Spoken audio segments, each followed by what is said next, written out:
두 달 반쯤 지났나요?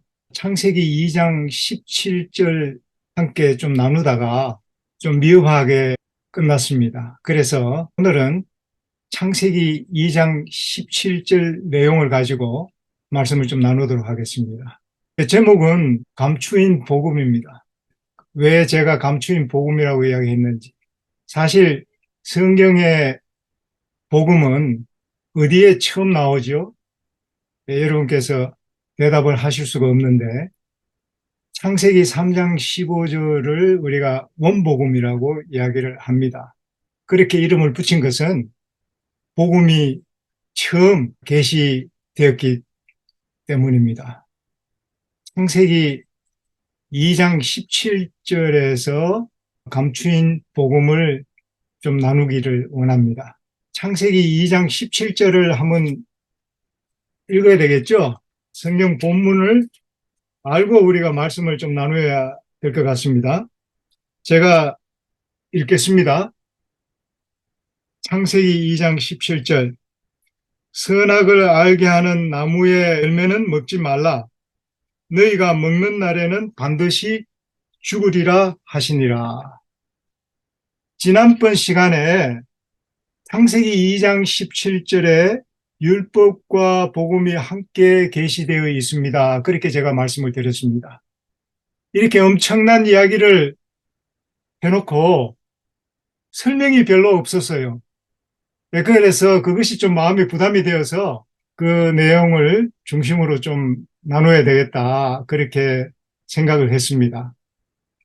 하나님께서 이 범죄한 아담과 하와를 추방한 사실에 대하여 어떻게 생각하십니까? 하나님께서 좀 가혹하다고 생각하지 않으십니까? 많은 분들이 창세기 3장의 그 조치에 대해서 두 가지 의의를 제기합니다. 첫 번째는 하나님께서 이 선악과를 두셔가지고 아담과 하와를 어렵게 하는구나. 선악과가 없었으면 얼마나 좋았을까 하는 문제하고, 또 하나는 비록 아담과 하와가 범죄하긴 하였지만 그를 당장에 추방하는 것은 너무 가혹한 조치가 아닌가라는 생각입니다. 어디까지나 인간의 생각이죠. 그러나 하나님께서는 실수가 없습니다. 우리가 아는 대로 하나님은 절대로 실수하지 않으십니다. 하나님은 언제나 우리의 유익을 위하여 일하시는 분이십니다. 예수님께서 또 친히 오셔가지고 비슷한 이야기를 하셨어요. 예수님께서 내가 죽으러 간다. 내가 너희들이 알지 못하는 곳으로 간다. 이런 이야기를 하시니까 제자들이 도무지 알아듣지 못합니다. 알아듣지 못하니까 질문도 못합니다. 그런데 예수님께서 이렇게 이야기를 하십니다. 내가 너희를 떠나가는 것이 너희에게 유익이라. 우리가 너무 잘 알고 있는 내용이라 뭐 다시 성경을 안 찾아도 되겠죠? 요한복음 16장에 나옵니다. 내가 너희를 떠나가는 것이 유익이라.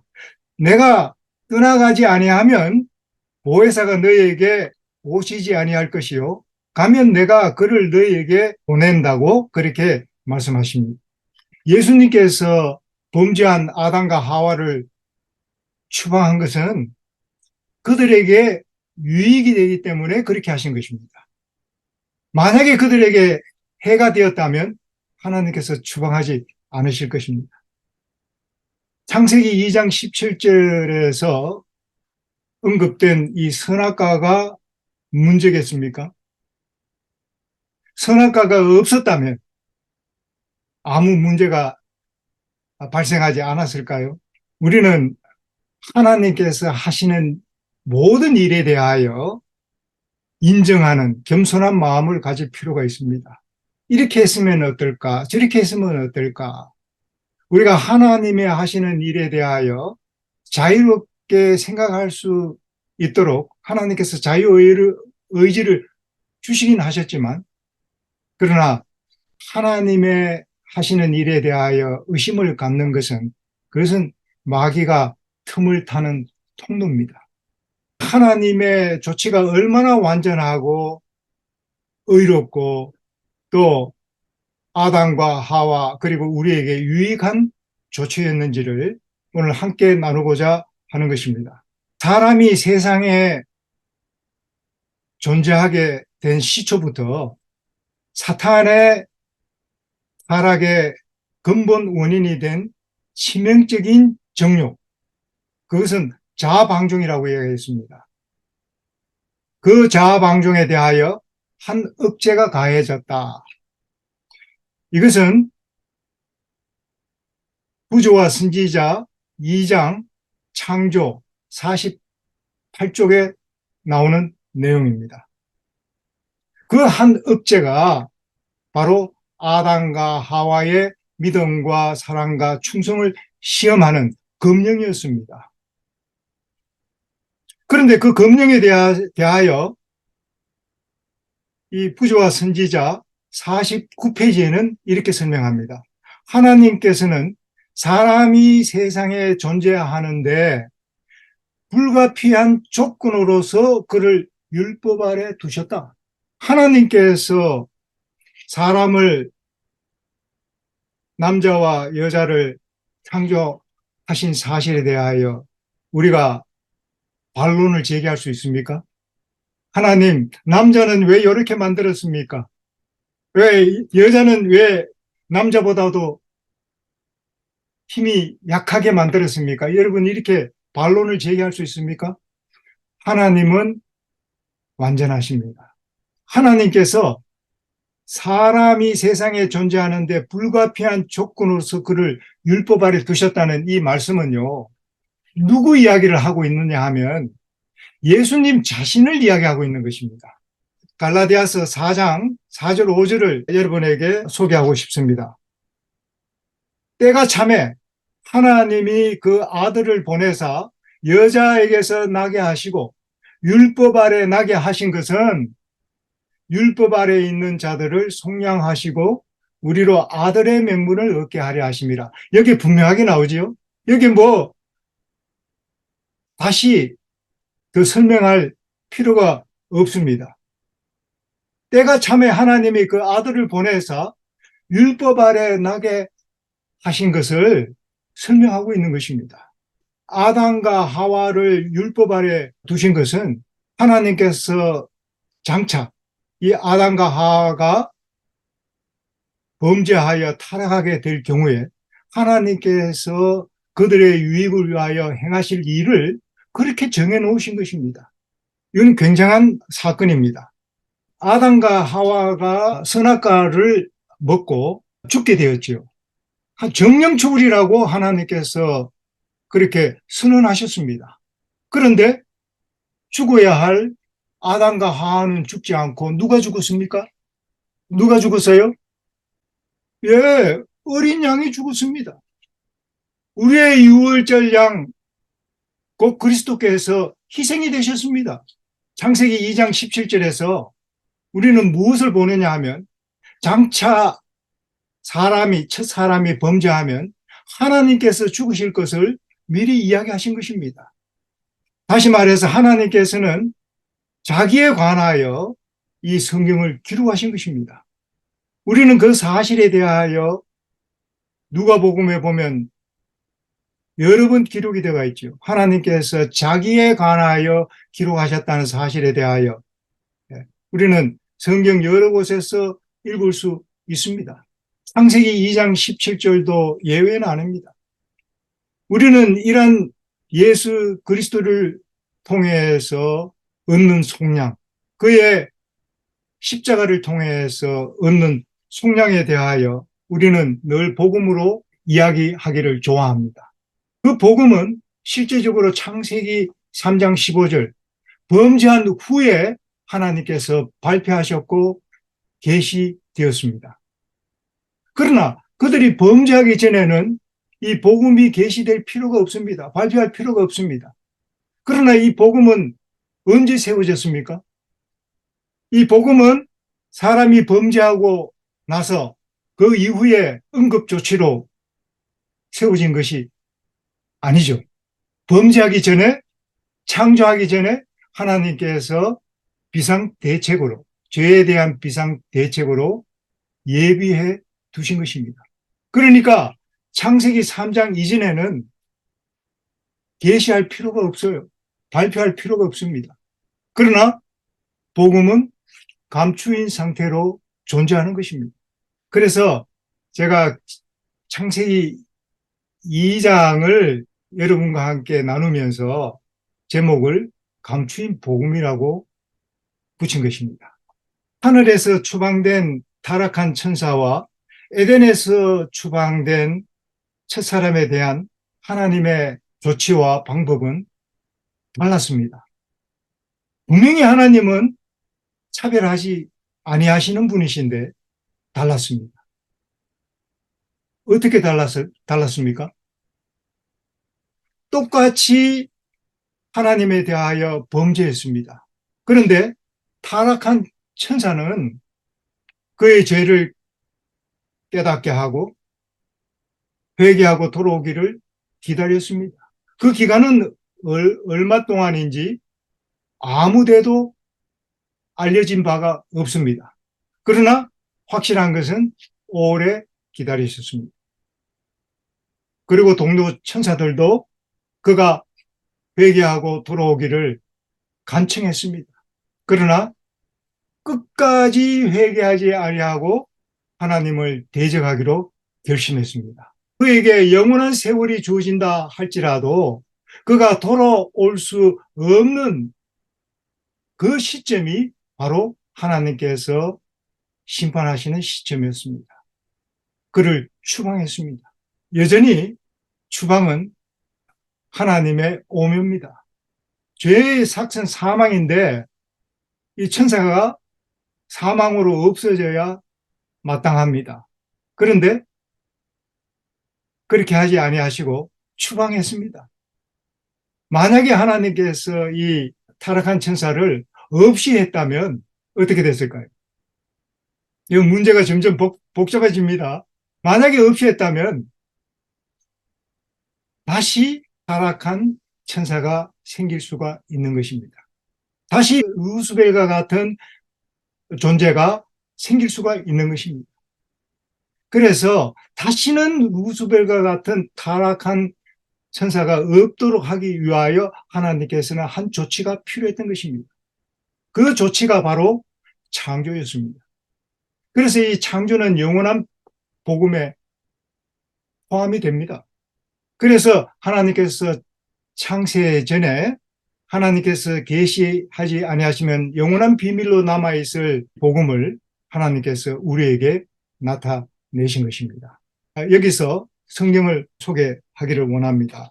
에베소서 1장 4절 5절을 한번 제가 읽겠습니다. 곧 창세전에 그리스도 안에서 우리를 택하사 우리로 사랑 안에서 그 앞에 거룩하고 흠이 없게 하시려고 그 기쁘신 뜻대로 우리를 예정하사 예수 그리스도로 말미암아 자기의 아들들이 되게 하셨으니, 여기에 영원한 복음 이야기인데 이 복음이 언제 세워졌다고요? 창세전에. 그리고 이 복음의 내용을 더 구체적으로 에베소서 1장 7절에 나옵니다. 제가 지금 7절을 읽겠습니다. 우리는 그리스도 안에서 그의 은혜의 풍성함을 따라 그의 피로 말미암아 속량 곧 제사함을 받았느니라. 바로 이 복음 이야기입니다. 이 복음이 창세 전에 하나님께서 세우신 것입니다. 그 다음에 로마서 16장 25절 26절을 읽어드리겠습니다. 나의 복음과 예수 그리스도를 전파함은 영세전부터 감추었다가 이제는 나타내신 바 되었으며, 확실하죠? 성경이 그 사실을 증거해 주고 있습니다. 영세전에 감추었다가 이제는 나타내신 바 된 것이 바로 누구예요? 복음이고 바로 하나님의 아들 예수 그리스도입니다. 그래서 그분께서 2000년 전에 오실 수밖에 없는 것입니다. 복음을 나타내시고 그 비밀의 계시를 우리에게 알게 하시기 위하여 나타나신 것입니다. 골로새서 1장 26절 27절을 하나 더 여러분에게 소개합니다. 이것은 하나님이 가지고 계신 비밀입니다. 이 비밀을 우리에게 계시하신 거예요. 그래서 여기는 비밀로 시작합니다. 이 비밀은 만세와 만대로부터 감추어졌던 것인데 이제는 그의 성도들에게 나타났고 하나님이 그들로 하여금 이 비밀의 영광이 이방인 가운데 얼마나 풍성한지를 알게 하려 하심이라. 이 비밀은 너희 안에 계신 그리스도시니 곧 영광의 소망이니라. 다른 주석이 필요 없을 만큼 이 성경 그 자체만으로도 얼마나 분명합니까? 율법으로는 죽을 수밖에 없는 죄인입니다. 그러나 복음으로는 그리스도 예수 우리 주 안에 있는 영생입니다. 이것이 바로 하나님의 은사입니다. 예수 그리스도의 은사는 바로 우리에게 좋은 소식, 복음을 주신 것입니다. 이 은사는 달란트로 생각할 수도 있지만 여기서 은사는 하나님만이 우리에게 주실 수 있는 하나님의 선물을 가리키는 것입니다. 이 복음은 바로 선물입니다. 그런데 그 선물이 구체적으로 표현된 것이 누구예요? 예수 그리스도 아들입니다. 그 아들을 통해서 이 복음의 비밀을 보여주신 거예요. 구약시대 때는 그 제사제도를 통해서 보여주셨죠. 그런데 이제 신약시대에 와서는 그림자나 모형으로 하지 아니하고 당신이 친히 오셔서 우리의 죄를 속량하시는 십자가 사건이 나타나는 것입니다. 그래서 복음은 죽을 수밖에 없는 첫사람에게 다시 에덴에 돌아와서 빛의 옷을 입고 마음대로 생명나무의 열매를 따먹고 영생을 회복할 수 있는 또 에덴을 회복할 수 있는 두 번째 기회를 제공하는 것입니다. 이것은 아담과 하와에게만 필요한 것이 아니라 우리에게도 절대적으로 간절히 필요한 것입니다. 창세기 2장 17절에 그 마지막 부분이 어떻게 되어 있습니까? 너희가 먹는 날에는 정령 죽으리라. 또 다른 성경에는 반드시 죽으리라고 되어 있는데 그가 즉시 죽었다면 하나님의 사랑에도 문제가 생기지만 그가 즉시 죽지 않았던 것이 이제 의문이 풀리게 되는 것입니다. 많은 사람들이 그렇게 이야기하지 않습니까? 하나님께서 먹으면 죽는다고 했는데 안 죽었어요. 뱀, 사탄도 어리석은 여자에게 그렇게 미혹했죠. 봐, 너 먹었는데 죽지 않았잖아. 하나님께서는 선악과를 먹으면 즉시 죽는다고 말씀하지 아니하셨습니다. 그는 암시도 하지 않았습니다. 이런 내용은 지난번에 여러분에게 구조와 선지자 2장 3장을 통해서 제가 말씀드린 바가 있습니다. 결국 하나님께서 죽는다라고 이야기하는 것은 죄의 결과를 당할 것이나 그것이 영원한 죽음이 아니라는 사실을 하나님께서 암시하는 것입니다. 그가 즉시 죽지 않았기 때문에 그는 일생 동안에 살면서 에덴으로 돌아갈 수 있는 두 번째 기회를 갖게 된 것입니다. 결국 이 아담은 얼마를 살았습니까? 천수를 누렸죠. 천수 동안에 그들은 에덴으로 돌아갈 수 있는 기회가 주어졌던 것입니다. 그런데 이 아담은 회개했습니다. 그가 에덴 동산에서 추방당하기 전에 회개했어요. 그 회개한 증거가 어디 있습니까? 여러분 이렇게 또 반론을 제기할 수 있습니다. 거기에 대해서 성경적 증거가 있습니다. 그가 회개했는데 왜 추방이 필요했을까요? 회개했으면 하나님께서 그를 추방하지 않아도 되지 않았을까요? 타락한 천사와 타락한 첫사람과의 다른 점이 무엇입니까? 하나님께서 어떻게 달리 조처를 하셨습니까? 타락한 천사는 오래 기다렸고 그가 다시는 건너올 수 없는 구름을 지났을 때에 영원한 세월이 주어진다 할지라도 회개할 수 없게 되었을 때에 추방이 되었습니다. 그런데 첫사람은 범죄한 즉시 하나님께서 기다릴 필요가 없이 추방을 하셨습니다. 급하게 제자들을 쫓아낸 사건에 대해서 여러분 생각나십니까? 오병이어의 기적이 일어나는 그날 밤 하나님께서는 급하게 그들을 쫓아버렸습니다. 아담과 하와를 추방하듯이 쫓아버렸습니다. 거기에 대해서는 여러분 아무도 이의를 달지 않지요. 이의를 다는 사람이 없더라고요. 그런데 아담과 하와를 추방한 사실에 대해서는 사람들이 이의를 달아요.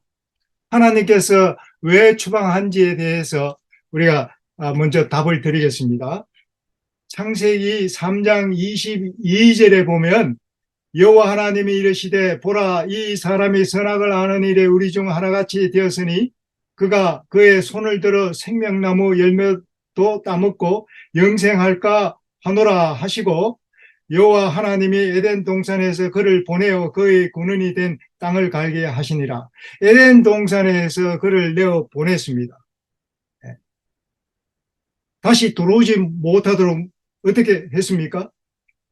에덴 동산 동쪽의 그룹들과 두루 도는 불칼을 두어서 생명나무의 길을 지키게 하면서 그렇게 마치 어떤 사람들의 이야기처럼 가혹하게 그렇게 추방해 버렸습니다. 그런데 22절이 답입니다. 하나님께서 생명나무의 열매도 따먹고 영생할까 하노라. 죄인은요, 생명나무의 열매를 못 먹게 되어 있습니다. 생명나무의 열매는 죄가 없는 사람들만 먹게 되어 있습니다. 회개한 사람들만 회복된 새 하늘과 새 땅에 들어가서 생명 강가에서 생명나무의 열매를 그래서 예수님께서 오셔서 회개하라고 하셨던 것이죠. 우리는 이 회개하라고 하시는 이 말씀에 대하여 매우 섭섭하게 듣습니다. 저도 처음에는 섭섭했습니다. 잘 몰랐기 때문에. 그러나 그것은 섭섭한 게 아니라 우리의 유익을 위하여 하나님께서 행하시는 조치입니다. 그래서 어떤 수단과 방법을 쓰서라도 우리는 회개하기 위하여 노력해야 합니다. 그래서 오늘은 이 회개가 주제가 아니기 때문에 그쯤 하고 이러한 이유 때문에 하나님께서는 그들의 유익을 위하여 즉시 추방한 것은 좋습니다. 그런데 아담과 하와가 회개하였음에도 불구하고 하나님께서 추방하셨습니다. 왜 그랬을까요? 하나님께서 이제 장차 이 세상에서 사람과 짐승이 온 세상에 충만할 때가 올 텐데, 거기에 누가 필요합니까? 선교사가 필요하지 않겠습니까? 하나님께서 이 회개한 이 아담과 하와를, 이 가정을 선교사의 가정으로 이 어두운 세상에 보낸 것입니다. 그래서 그들의 자녀들에게 그들은 에덴에서 있었던 그들의 과오에 대하여 회개하는 마음으로 부끄럽지 않게 그들은 설명을 했던 것입니다. 그리고 제사 제도를 가르쳤던 것이에요. 예배는 이렇게 드려야 한다.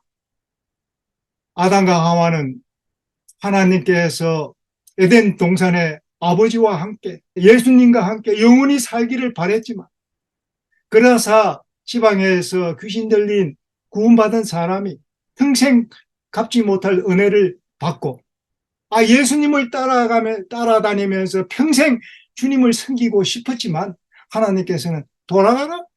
내 집으로 돌아가라.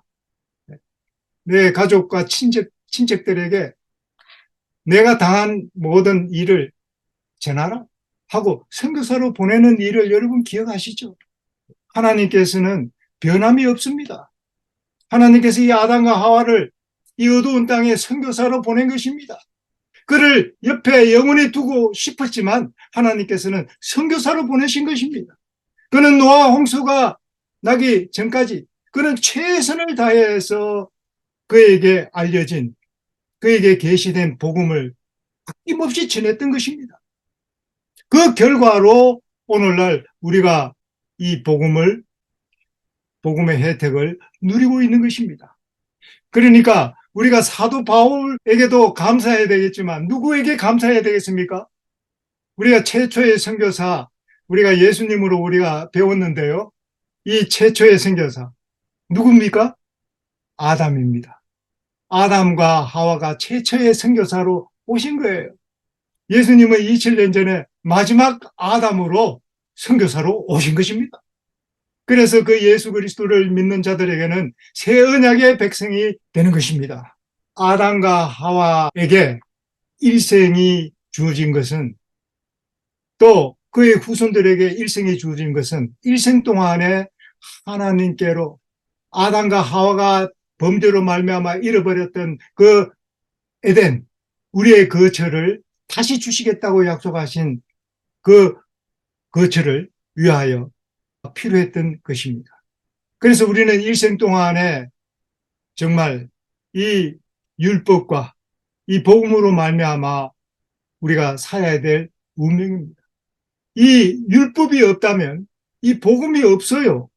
이 복음을 받아들인 사람들이 이 복음 때문에 율법을 폐지해버리는 것은, 그것은 복음을 잘 이해하지 못하는 것입니다.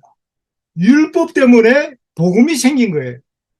율법을 어겼기 때문에, 아담이 율법을 어겼기 때문에 누가 죽게 되었어요? 하나님의 아들 예수 그리스도가 죽게 된 것입니다. 하나님의 아들이 우리를 대신해서, 아담을 대신해서 죽으신 것이 뭡니까? 우리의 죄를 지고 속량하시는 일이었습니다. 그렇기 때문에 이 율법으로 말미암아 뭐가 생겼어요? 이 복음이 생긴 것입니다. 그런데 율법을 무시해버리면 하나님께서 죽으실 필요가 없고 복음을 우리에게 계시할 필요도 없어요. 오늘날 이렇게 기독교 사회가 이렇게 엉망이 돼가 있고 얼마나 심각한지 우리가 깨달아야 되는 것입니다. 그래서 하나님께서 이 마지막 시대에 하나님께서 한 백성을 인도하고 계시는데, 어떤 백성을 인도하고 계십니까? 요한계시록 14장 6절에서 12절까지는 우리가 잘 아시는 대로 세 천사의 기별로 표상된 영원한 복음으로 알려져 있습니다. 그 영원한 복음을 전하는 사람들의 특징이 무엇입니까? 간단하게 요한계시록 14장 12절을 여러분 암송하시죠.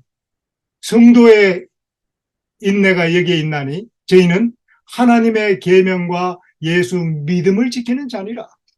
하나님의 계명과 예수 믿음 뭐예요? 예수 믿음 복음입니다. 예수 믿음은 바로 믿음으로 말미암는 의를 이야기하는 것입니다. 여기서 제가 여러분에게 예언의 선문에 있는 말씀을 하나 소개해 드리겠습니다. 믿음으로 말미암는 의에 대한 기별은 참된 셋째 천사의 기별이다. 이것은 가려 뽑은 기별 1군에 나옵니다. 가려 뽑은 기별 3권 5장 구원의 원리 172쪽에 나오는 내용입니다. 이 영문입니다. 영문. 자, 제가 한번 읽어드리겠습니다. 가려 뽑은 기별 3권 5장 구원의 원리 172쪽을 제가 읽습니다. 여러분 잘 들어보시기 바랍니다. 셋째 천사의 기별은 하나님의 계명과 예수 그리스도의 믿음을 선포하는 것이다. 하나님의 계명은 선포되어 왔으나 예수 그리스도의 믿음은 같은 중요성을 가진 것으로 제7일 안식일 예수 재림 교인들에 의하여 선포되어 오지 못했다. 율법과 복음은 함께 나아간다. 나는 이 주제를 완전히 표현할 말을 찾지 못한다. 저도 동감입니다. 예수 믿음에 대해서는 이야기가 되었으나 이해되지는 못했다. 셋째 천사의 기별에 속한 그 무엇이 예수 믿음을 구성하는가? 예수는 우리의 죄를 용서하시는 구주가 되기 위하여 우리의 죄를 지는 자가 되었다. 그는 우리가 받아야 할 취급을 받았다. 그는 이 세상에 와서 우리가 그분의 의를 취할 수 있도록 우리의 죄를 취하셨다. 그러므로 그분은 의롭게 되시고 또한 믿는 우리들을 의롭게 하시기 위해서 그렇게 행하신 것입니다. 그 다음 마지막 부분입니다. 우리를 충분히 완전히 전체적으로 구원할 수 있는 그리스도의 능력에 대한 믿음이 예수 믿음이다. 저는요, 이 말씀을 읽기 전에 이 내용을 벌써 전했습니다. 그런데 이 내용을 이렇게 우연한 기회에 이 내용을 읽으면서 얼마나 깜짝 놀랐는지 모릅니다. 이러한 내용을 여러분과 함께 나눌 수 있게 된 것은 마땅히 해야 할 바고, 그는 기회로 오늘 이 시간을 사용할 수 있어서 얼마나 감사한지 모르겠습니다. 좀 더 나누고 싶은 말씀이 있지만 오늘 여기서 내용을 줄이겠습니다. 우리가 하나님께서 우리에게 이 세상의 마지막 남은 자손으로 불러주시고 하나님의 계명과 예수 믿음을 지키는 자로 살아갈 수 있도록 해주신 것이 무엇인가에 대하여 우리가 지금부터라도 우리가 연구해야 됩니다. 제가 이것을 여러분과 함께 나누게 된 것은 우연한 게 아니에요. 이 주제에 대해서 깊이 오랫동안에 생각하다 보니까 알게 된 것입니다.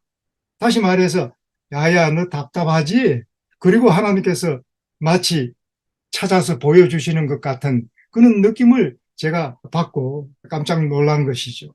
여러분, 이 내용들이 그렇게 우리가 읽기에는 어려운 내용들이 아닙니다. 그러나 여전히 어려울 수 있습니다. 제가 이 내용을 깨달으면서 성경이 얼마나 잘 이렇게 보여지는지, 성경을 요즘 통독하지만요, 읽을 때마다 얼마나 어려운지, 참 어려워서 진도가 안 나갈 때가 더러 많이 있습니다. 그런데 또 하나님께서 깨닫게 해주시면은 또 과거에 안 나가던 부분들이 일사천리로 또 나가겠다 해주세요. 그렇게 해서 또 시간을 보충하게 해주시더라고요.